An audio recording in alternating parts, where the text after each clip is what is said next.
Welcome to second part of the tutorial video, that is the database architecture and instance of the SQL object. Okay, so in this video I will discuss complete in detail what is the database architecture and what is the instance of the SQL Server, that is the what is the predefined database stored into the database. So let's start. What is the database architecture? Okay, so what is the meaning of the database? So that is the I already discussed in the last video, so in the basic information on database. So basically when the data in a database is organized into a logical component visible to user, and database is also physically implemented to our more file on a disk. Okay, so if you create the database, okay, so if you database server is installed, so it required to physically install, and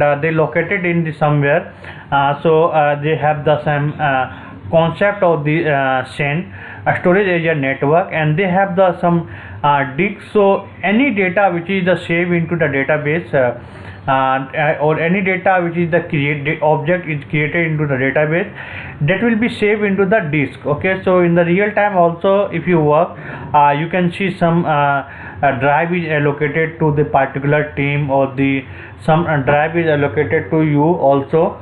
So you can just use that drive to restoring the database, to implementing the database, something that. So whenever using a database, you need to work primarily with the logical components such as the table, view, store procedure. So this is the logical component. Okay, and the physical implementation of file are transparent. Okay, so this is the basic of this database architecture. Now coming to the instance of the SQL Server, like what is the instance? So whenever you first time install the SQL Server, this automatically for database is installed, and this is the very important for the interview point of view.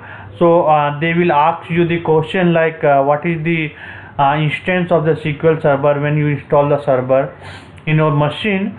So first one is the master database, second one is the TempDB, third one is the model DB, and the fourth one is the MSDB.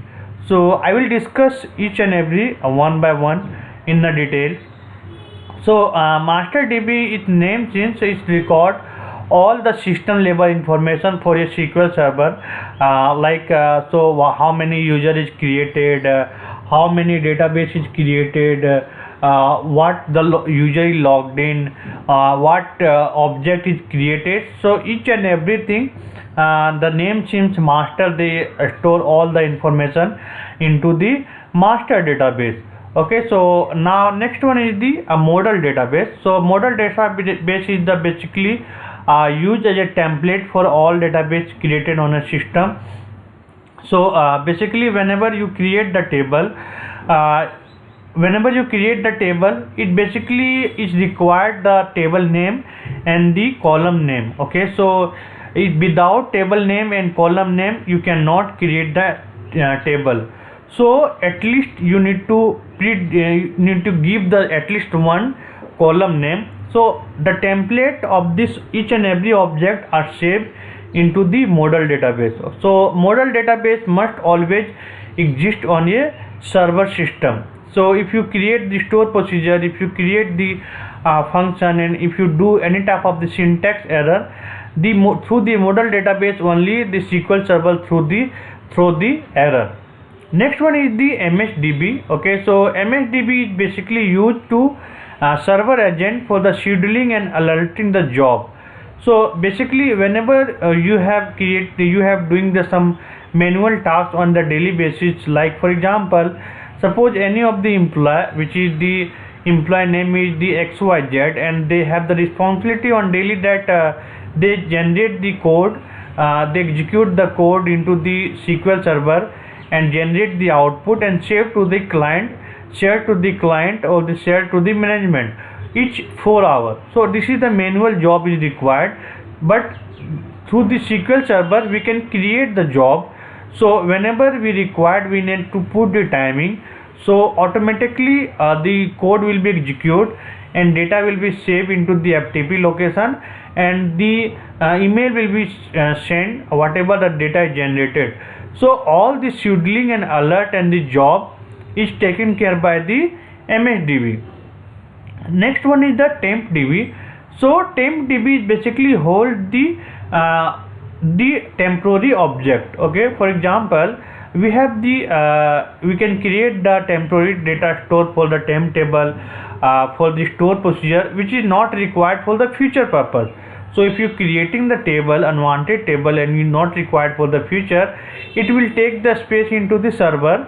So we have the future in the SQL Server that you can create the temporary table, you can hold the data for the temporary point of view. So whenever you disconnected the server or cross the window, it automatically got dropped.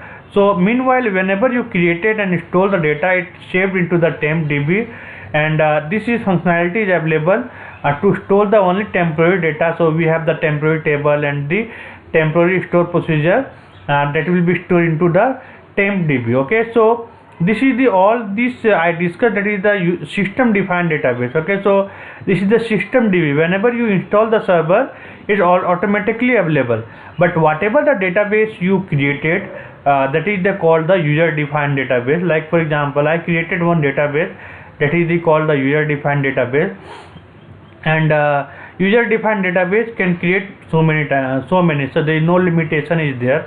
So this is the all about the instance of the database and database architecture. Okay, so if you have any question, if you have any query, just you can message me, or you can subscribe pandeyguruji.graphy.com for all the training material and personal training. So thank you for watching, and we will meet again on the next video. Thank you so much.